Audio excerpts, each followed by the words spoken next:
আবু আব্দুল্লাহ বলতেছেন, আমি যখন যুবককে কোরআন খানা দিলাম, কোরআন খানা বুকে জড়াই ধরলেন, দেখলাম পৃথিবীর মধ্যে মানুষ স্বর্ণ পাইলে যেরকম খুশি হয়, সন্তান বাবাকে পাইলে যেরকম খুশি হয়, বাবা সন্তানকে পাইলে যেরকম বুকে জড়াই ধরে, এ কামারখানার মুসলমান কত মানুষ বিদেশ থেকে আসে, আসার পরে মেয়েকে বুকে জড়াই ধরে, ছেলেকে বুকে জড়াই ধরে, ধরে কি ধরে না জোরে বলেন? কত খুশি, কত আনন্দ। আমি দেখতেছিলাম তার চাইতেও বেশি খুশি হইল যুবক আল্লাহর কোরআন হাতে পাওয়াতে বুকে জড়াই ধরলেন। বলুন সুবহানাল্লাহ। কোনো কথা বললেন না, হঠাৎ করে ঘরের দিকে রওনা। আর কি জানি বলতে লাগলেন আজকের বুঝি আমার একটা ঘটনা, মহৎ ঘটনা ঘটবে। আবু আব্দুল্লাহ মাগরিবের আজান দিলেন, যুবক আর আসলেন না। সারাদিনে যুবককে আর দেখেননি, ঘটনা কি? কোরআন নিয়ে চলে গেলেন, যুবক আর ফিরলেন না। মাগরিবের আজান দিলেন, কিন্তু যুবক নামাজে আসলেন না। নামাজ শেষ হয়ে গেল, যুবককে দেখলেন না। এশার আজান দিলেন, যুবক আসলেন না। এশার নামাজ শেষ হয়ে যুবক আসলেন না। মুয়াজ্জিন আর বিলম্ব না করে বাড়ির দিকে রওয়ানা। কি হইল? অসুস্থ হইল নাকি? আমরা বলি কি বলি না?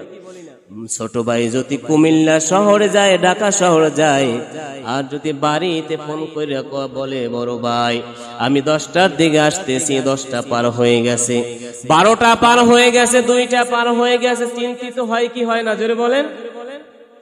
সন্তান যদি ফোন করে বলে, মা আমি বাড়ির দিকে আসতেছি অমুক টাইমে, টাইম যদি ওলট পালট হয়ে যায়, ওভার হয়ে যায়, মা চিন্তিত হয়, বাবা চিন্তিত হয়, পাড়া প্রতিবেশী চিন্তিত হয়, খোঁজাখুঁজি লেগে যায়। মুয়াজ্জিন দেখতেছেন মাগরিব চলে গেল, এশা চলে গেল, কোরআন নিয়ে চলে গেল, আর ফিরে আসলো না। ঘটনা কি? কোনো সমস্যা হয়েছে কিনা, কোনো অসুস্থতা হয়েছে কিনা? এশার নামাজ পড়ে মুয়াজ্জিন যখন আবার যুবকের বাড়ির দিকে রওনা করলেন, যাইয়া দেখলেন যে যুবকের লাশ পড়ে আছে। একদিকে জগ আর বালতি পড়ে আছে, আর একদিকে যুবক পড়ে আছে। কিন্তু যুবক পড়ে আছে, যুবকের বুকের উপরে কোরআন খানা বুকের উপরে আছে। বলুন আল্লাহু আকবার, জোরে বলেন আল্লাহু আকবার। যুবক পড়ে আছে লাশ হয়ে, এক জায়গায় বালতি আর জগ, আর এক জায়গায় যুবক। যুবকের বুকের উপরে কোরআন, মাটিতে না বুকের উপরে ধরা আছে। কেমন করে ধরে রাখছেন? আবু আব্দুল্লাহ বলতেছেন, আমি কোরআন খানা উঠাইলাম, উঠাবার পরে যুবককে আমি ঘরের ভিতরে নিয়ে গেলাম, ঘরের ভিতরে নিয়ে চোখের উপরে শোয়াইলাম, শোয়াইয়া রাখলাম। চিন্তিত হইলাম, কে দিবে যুবকের কাফন, কাকে বলবো? কে দিবে যুবকের দাফনের কাফন, কার কাছে চাইবো? আমি সারা রাত চিন্তিত হইলাম, আশেপাশে মানুষদেরকে মৃত্যুর সংবাদ দিলাম। ফজরের নামাজের টাইম হয়ে গেছে। যখন আমি আজানের জন্য মসজিদের মধ্যে ঢুকবো, মসজিদের মধ্যে ঢোকার সাথে সাথে আমি দেখতেছি মেহরাবের দিকে, মেহরাবের সামনে কি যেন নূরের একটা ঝলক বেশি আসতেছে। বলুন সুবহানাল্লাহ। আজান দিব, মসজিদের মধ্যে ঢুকি, এমন সময় দেখতেছি মেহরাবের সামনে নূরের ঝলক ভাসতেছে। কি জানো নূরের ঝলক? সামনে আগাইলাম, সামনে আগাই দেখি দাফনের কাফন পড়ে আছে। বলুন সুবহানাল্লাহ, আরো জোরে বলুন না সুবহানাল্লাহ।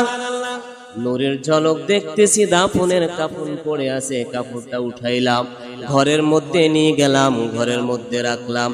ফজরের নামাজ আরম্ভ করলাম, সালাম ফিরাইলাম। ডান দিকের সালাম ফিরাই দেখি 4 জন বুজুর্গ, তার মধ্যে মালিক ইবনে দিনারও আছে। আমি জিজ্ঞেস করলাম, আল্লাহর গোলাম, এতদিন তো আপনাদেরকে দেখি না, এত ভোরে সকালে আপনারা কেমন করে আসছেন? কি করণে, কারণ কি? আল্লাহ ওয়ালারা ডাক দিয়েছেন, হে মুয়াজ্জিন আবু আব্দুল্লাহ, আগে বলো তোমার এলাকার মধ্যে প্রতিবেশীদের মধ্যে আজকের রাত্রে কেউ মারা গেছেননি? বলুন সুবহানাল্লাহ। বেলায়েতের মর্যাদা আছে না নাই? জোরে বলেন। আল্লাহ ওয়ালাদের পাওয়ার আছে না নাই? মুয়াজ্জিন বলতেছেন যে আমি খবর দিলাম না, পাড়া প্রতিবেশীরা শুধু জানে, এলাকার মধ্যে মাইকিং করলাম না, খবর দিলাম না। এই বেলায়েতের দরজা আল্লাহ ওয়ালারা এই বুজুর্গন দিন তারা খবর কোথায় পেল? বলুন সুবহানাল্লাহ। বুজুর্গন জ্ঞান বলতেছেন, হে আবু আব্দুল্লাহ বলো, তোমার গ্রামের মধ্যে আজকের কেউ রাত্রে মারা গেছেনি? আবু আব্দুল্লাহ বলতেছেন, একজন যুবক মারা গেছে, প্রতিদিন আমার সাথে নামাজ পড়তেন, কিন্তু আজকের মাগরিবের নামাজে পাইলাম না, এশার নামাজে পাইলাম না।